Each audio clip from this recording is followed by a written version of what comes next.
Here it is right here. See this click method right here? In Flex, if you want to go to a URL, you use the navigate to URL.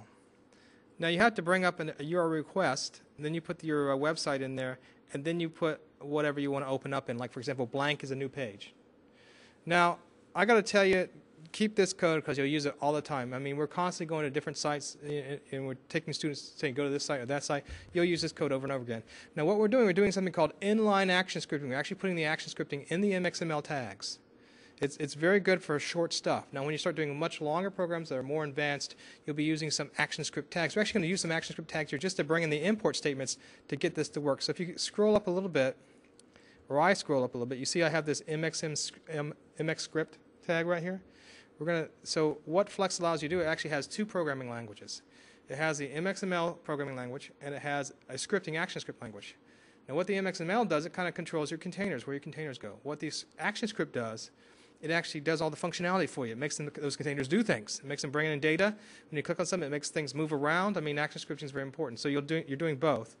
These are what are called import statements. So they're pre-written classes that allow this other stuff to do what it does.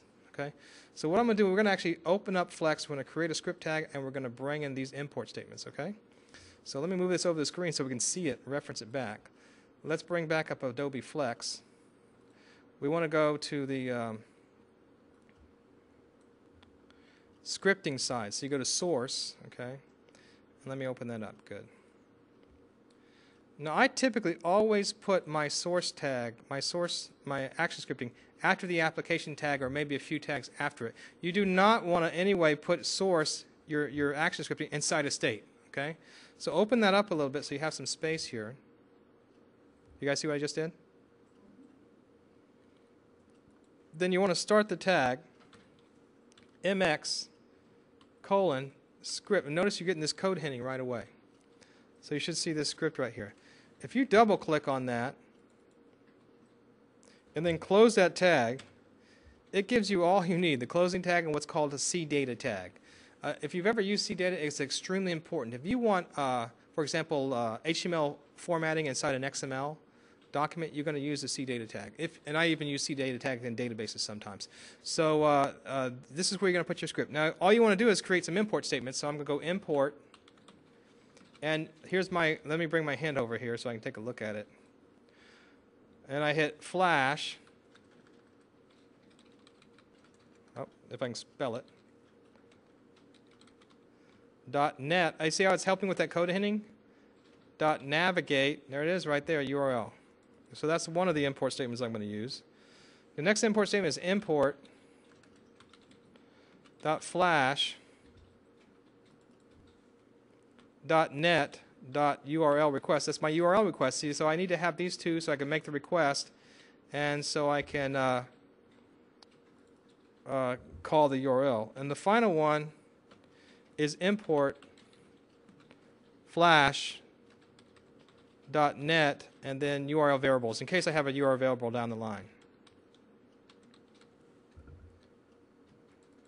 Now I am constantly getting the question, how do you know what import statement to use with what?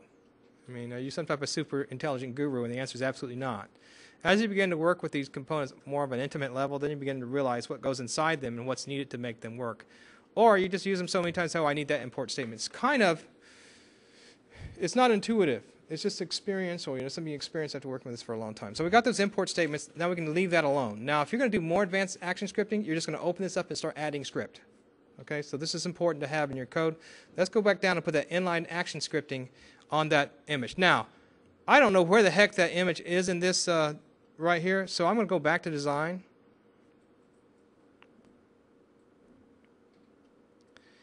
And I'm going to click on the image.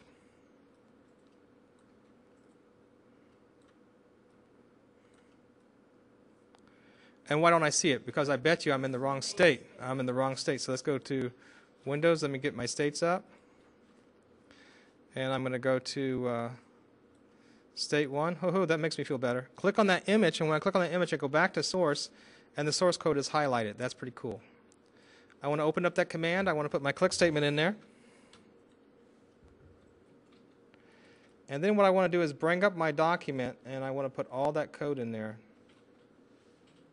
And you guys have this on your handout. So I want to put navigate to URL, new URL request. There I use my single quotes, you see, because I can't use double quotes inside a double quote.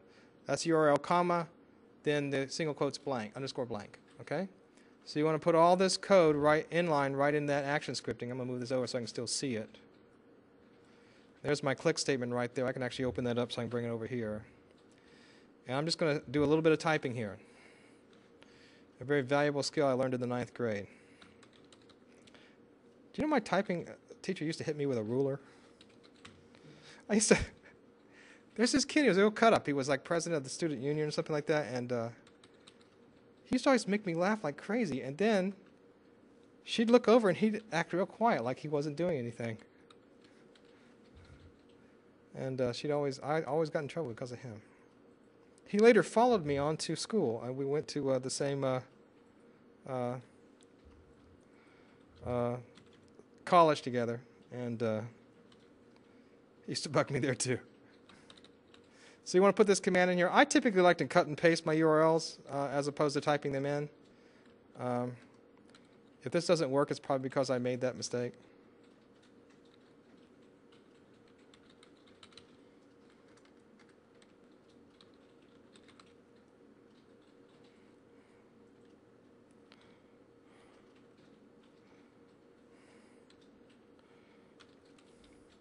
Now, a lot of people, there's some argument about, well, should I open it up in a separate window or should I open it up in the same window or whatever. I typically open up in a separate window, and that seems to work. Sometimes the application will disappear if you don't.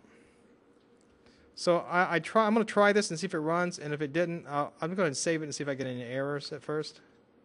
And I got an error, so I made a mistake, so it's going to tell me, and that's what's great about Adobe Flex. I mean, it's going to tell you, hey, you made a mistake. You can roll over that X and it'll say syntax error expecting a right parenthesis before the bracket, so I've made some error with my parenthesis. I have one, here it is right here. I bet you I forgot to put that in the parenthesis right there. And that's what I did. I forgot my parenthesis. So that's what I really love about Adobe Flex now, but didn't at first. Didn't appreciate all the advanced error handling. I clicked again, I saved it, and it went away. And the next thing is to test it and see if it works. Got an undefined variable. Okay, let me run this, and I'll come take a look, and I'll go around and troubleshoot everyone's applications.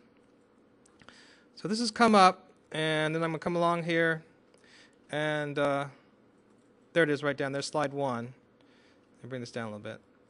And I'm going to click on that and pray that a website comes up. And indeed, a website is coming. There it is right there. Up came the website, Explore America. So that's really useful code for you guys. You'll use it over and over again. So, keep this handout or, keep this program. So let me walk around and error check everybody. Okay, I want to say a few things about errors in Adobe Flex. I want to show you the death knell error that you'll never find, okay? This is like, we had this error, and it's like the hardest error to find, and it doesn't give you any really good error. If you get a space right there, see that little XML tag right there? You get a space at the very beginning? That's the death knell error. I swear, this is the error that can't be found.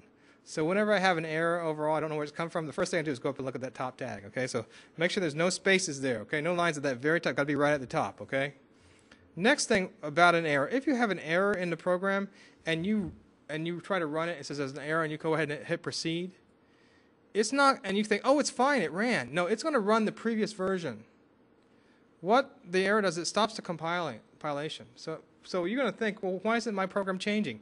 I had someone who was working with something the other day, and they said, it's fine, it's running, it's fine, but it's not seeing my changes. I said, do you have an error? Oh, yeah, I have an error. Well, I'll tell you, until you clear that error up, it's not going to change the program. Another thing that Adobe Flex does, too, is when you run a program, it saves it. So that's it. All right? So if you made a lot of changes and you don't want those changes to occur, you got some trouble. So what you want to do is create new versions, okay? Just make sure you're creating new versions as you move on. Now let me show you how to make a new version real quick. If I just come along here, I just go ahead, I can save this. I can go File, Save As, and I can change the name. Now hold on, I think I'm in the wrong place. Let me make sure I'm in the right place. It's not acting right. All right, I wasn't looking at the whole folder. So what you want to do is you want to save versions. So I'm going to come along here and I'm going to go, okay, File, Save As, and there's my name. So I can just call this 2, for example. That's the second version, okay? I just hit OK. and save it. And what will happen, it'll switch to version 2. Now, if you notice, you got a little blue ball here. That's the default one. You want to go over here and reset that. So you right-click on that folder, and you go Set as Default Application. It's down at the bottom there.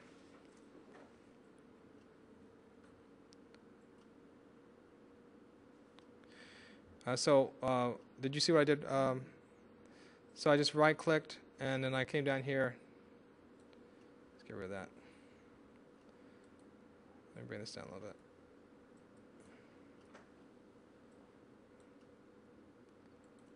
And I hit Set as Default Application. And then I changed it, and the blue ball's on that second project now, and so that's what's going to run as my second project, as the main project now.